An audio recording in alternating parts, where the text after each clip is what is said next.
Welcome to the new episode of Sacred Cows of Coaching. Your hosts here, Biran, Yilancioglu, and Neel, Arya. we're back after a long summer break with a new sacred cow. And today, what we're going to talk about is who are we serving? Are we serving to the coachee or to the organization of the coachee? And we thought a good starting point would be to start discussing where this question originates from. What triggers a coach to think about it? Am I serving the coachee here or am I serving the client organization? So, Neel, over to you. Let's start. Thanks, Biran. It's so nice to see you after the summer. And I know that we both had very restful breaks, so it's good to be reconnecting and restarting this session. So it's a really, really interesting topic, I think, because if we as the coach are contracting with an organization, it's inherently different to if we're contracting with an individual, right? So we're contracting with an individual, cool, great, right? So the commercial agreement and the coaching contract kind of have a strong congruence.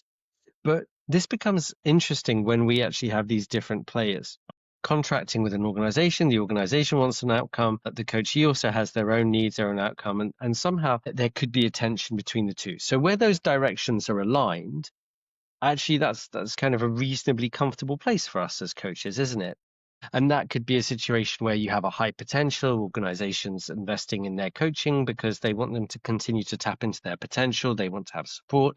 They want to continue to develop and grow. Where the dilemma arises is where actually the interest of the coachee is perhaps separate and distinct to the organization, or the organization somehow has a different interest, potentially sometimes a kind of hidden interest in terms of what they might want the coaching to achieve. And so we might then find ourselves pulled in these different directions, and it raises questions around our integrity and around the ethics of the coaching. And so on the surface of it, the answer to your question is simple, right? It's well, both matter. But of course, it can become much more murky and convoluted in reality and practice. How do you perceive it? I totally agree with you in terms of both matter. I assume that one of the main reasons might be for a coach to think about it is the level of responsibility they feel to both of those elements, types of clients, let's say. How much responsibility do I have towards my coachee? How much responsibility do I have towards the organization who is paying for me for this job? And also, there's another element, probably, especially for the new coaches who are setting up their business new and they want to be successful. And it is the fear of maybe losing some financial income or fear of having a bad reputation, fear of losing a big organizational client. So that might be another problem as well. What do you Yeah. think? No, absolutely. I think that responsibility and fear is always there. And hence why that tension, for me at least, why that tension arises. Um, I can think about situations where perhaps in retrospect, I now realize that maybe the organization wanted someone to leave, right? But it was very implicit, Mm, right? mm, In the initial contracting, and you can see that actually they hope that maybe coaching is a vehicle either to help that person change, but more likely to help that person realize that this isn't the right place for them anymore, mm, right? And almost it kind of frees them or something. I found myself in situations where you conduct a 360 feedback and you get some really quite challenging feedback for the coachee, and of course that could be helpful developmentally. And I think this is a really important point, right? We know that there's this sense of like the transition, right? What got you here won't get you there, and you're constantly as an individual in an organization kind of wrestling with that balance. But what if you don't want to receive that feedback? What if you don't want to take it on board? And of course, a key part of our focus is that awareness raising, but also how do you help someone take responsibility? yeah. And I think one of the things that we need to be aware of is we help them, we try to bring that awareness that taking responsibility will be useful for them, right? But then, as I'm saying that, what I'm noticing is it might be counterintuitive because we shouldn't have an agenda as coaches, should we? But we need to be very careful with the boundary there about the responsibility of doing the thing, right? Right, right, right. So our responsibility is to create that safe space and ask that powerful questions to raise awareness Mm, so they can find themselves in a situation, a safe situation and a free situation that they can decide if they want to take on that feedback or right, not. right, And I think it is okay if they don't want to take on that feedback as well, right? Because we know not all the feedback is useful all the time, or maybe it's not the right place for the right, coaching to work. right. It's not a good match. There's a mismatch between the organization and the coachee, or the role or with the coachee. So it is okay to notice that as well. Mm. But I think when that tension arises, I think it's not these kind of situations, right? So the tension doesn't arise from these kind of situations when both the coachee and the coach feels okay. Yeah. I mean, I think that's right. I think there's this sense of our responsibility and our duty in these situations. And the more I think about it, maybe I do lean towards it's about the coachee. Mm. Because if you're really focusing on the coachee and this is a really important and have a sense of that systemic context Yeah. that the coachee is operating in, then what you're doing is you're trying to bring that data and that awareness to them. As you say, it's their choice, it's their responsibility around what they take on board. We can hold them through that process, and we have all of our different means to try to unlock that. And it doesn't always work. And yet, if we're being true to that organizational context, and I think this is the thing, so I'm not. I'm not sure I agree. It is our agenda. I might have missed the nuance of what you're saying, but if you're collecting data and the contract for the coaching is set up in such a way that actually data collection, 360 inputs or assessments or whatever is part of that, then it is part of our responsibility to help the coachee make sense of that, not necessarily take it on board. So that becomes part of the scope of the contract. But if we can really focus on them, how they see the world, and help them find a way to let this data into their world in a way that's helpful for them, then I would hope that that is serving the organization in some way. And as you're alluding to, right, they can choose to act on that feedback. They can choose to ignore that feedback. Um, but as long as they're receiving that, they might take actions that then are in the best interests of everyone. Yeah. What do Yeah. you make of that? So I think, yeah, I totally agree with you. And I think we mean the same thing when I Mm, say the agenda and you mm, say having the mm, responsibility. So I think mm, we mean the mm, same thing. And at the same time, I'm thinking of one of my specific supervisees. Probably if mm, she listens to this, she will recognize herself.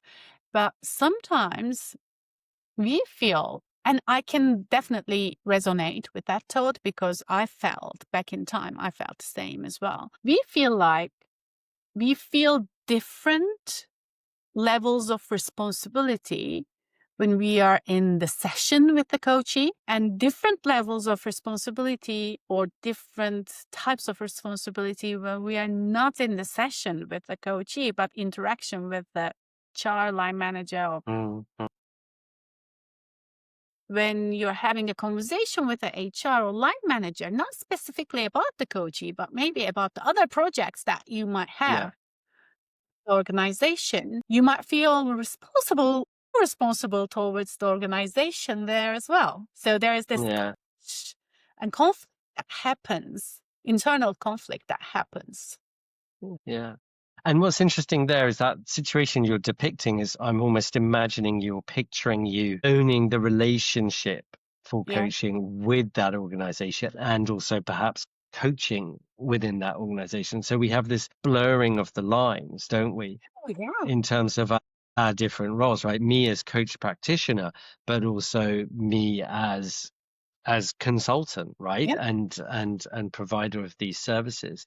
And of course that can be incredibly exposing. And I think you've referred to this already, but it's this education piece, isn't it? This Yeah. education with the client, because we have so many situations, don't we, where maybe an organization wants a little bit of insight, right? Oh, Oh, yeah. do I have the right leaders? Are they at the right level? And of course, we almost again have to protect the sanctity, the sacredness of that coachee relationship in those situations. I work with a consultancy that's very, very clear. We do not do assessment. We do not Mm, do assessment, right? That's just not part of what we do. We are there to support that coachee. We will give them data. We will support them through a journey, making sense of that, making changes, acting as a sounding board, etc., etc. But we will not do that. And so I think having these boundary conditions becomes super, super important. super important. And educating the client when you're hired in these situations, like when I say client, I refer to the sponsor who is paying for your services, because sometimes they hire us and they say, fix this. We've tried everything. We've given all this feedback and it is still not working. And this is our last resource. We bring you in, fix it. Yeah, So part of that contracting with the organization is educating that coaching is not about fixing anyone. And yeah, as a result of this coaching, the coachee might decide to resign even before you let them go. yeah, yeah, And this is in the best interest for of the both parties, right? It is a good thing to recognize, because then the organization is not investing on a person that doesn't match their employee right, profile, and right. also someone who is not going to fulfill the expectations of the organization. And at the same Mm, time, it works for the coachee because they're not wasting their part of their time and their life and their career in the wrong organization. And that nothing to fix, I think, is really, really important. I think it's a really, really important mantra, and it's a mantra that I actively utilize in my coaching, is to remember that there is nothing to fix, right?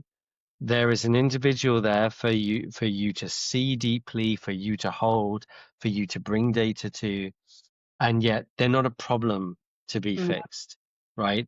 And and so therefore it's, what is the possibility that emerges. So that reframe for me has been really transformational, just in terms of my development. So I wanted to spotlight that for a second. But again, I think it's really important for coaches that they feel that we are there for them, we are on their team, right? And there's this, if you look at tennis players, right, they're on the court and they're kind of chatting with their coaches, right, and their team, their physios, as they go through a match.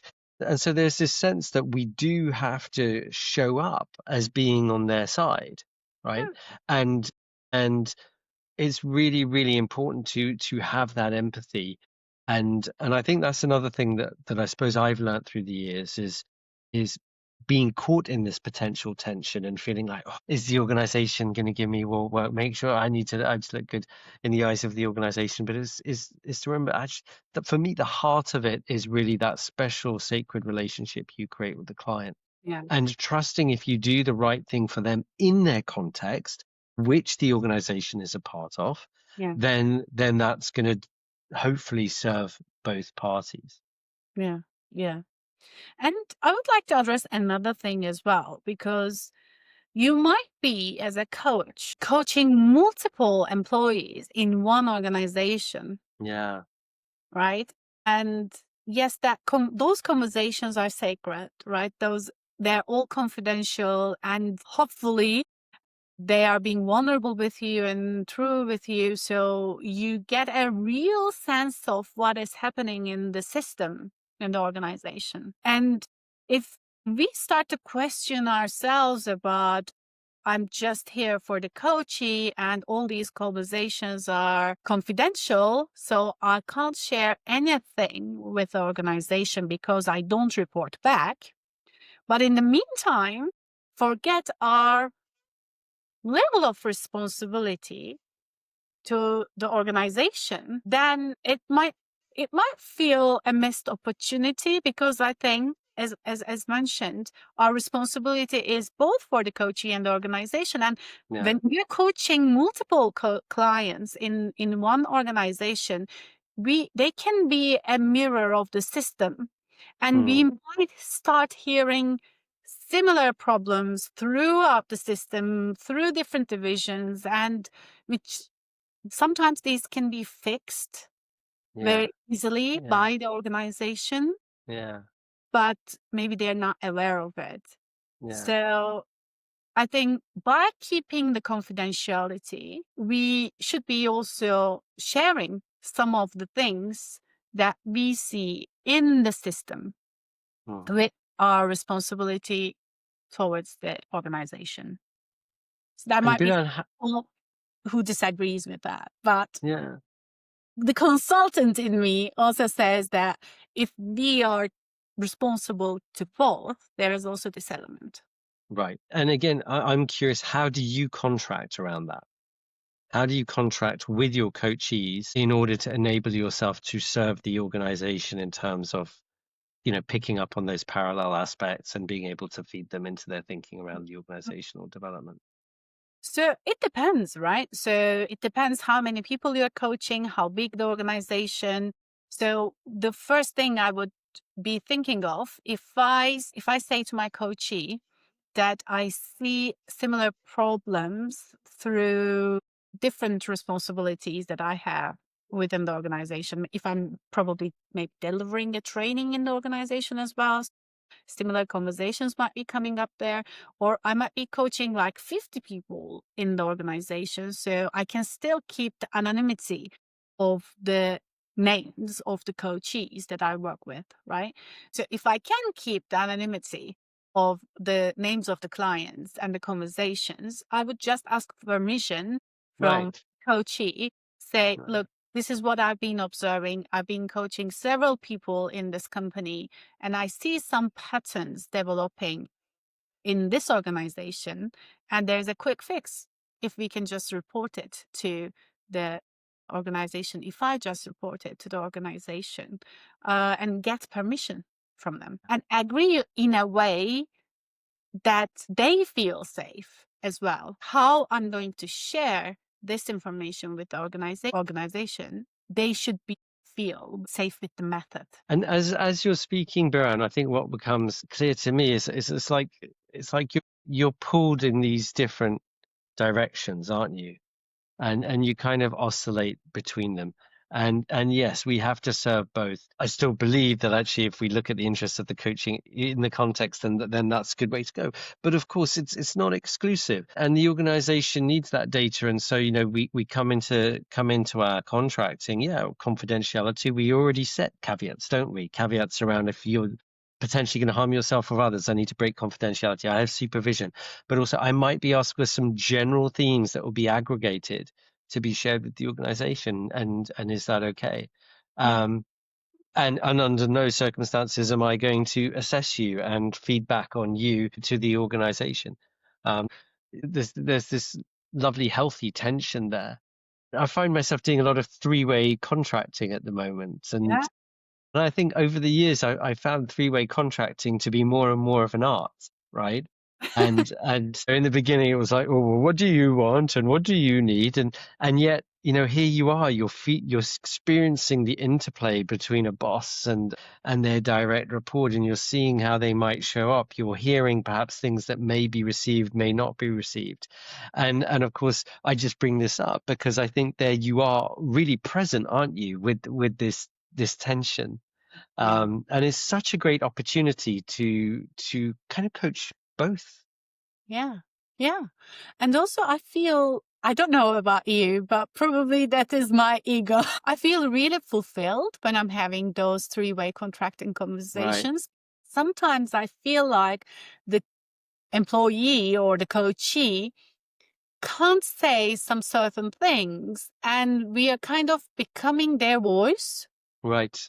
in the Right. room, Yeah. providing that safe space for them to raise those things. And sometimes we notice things, whatever the line manager say, sometimes they don't land, and we see that it doesn't land, but the coachee for some reason can't say it, but then we become their voice and raise that or create that safe space for them to say it.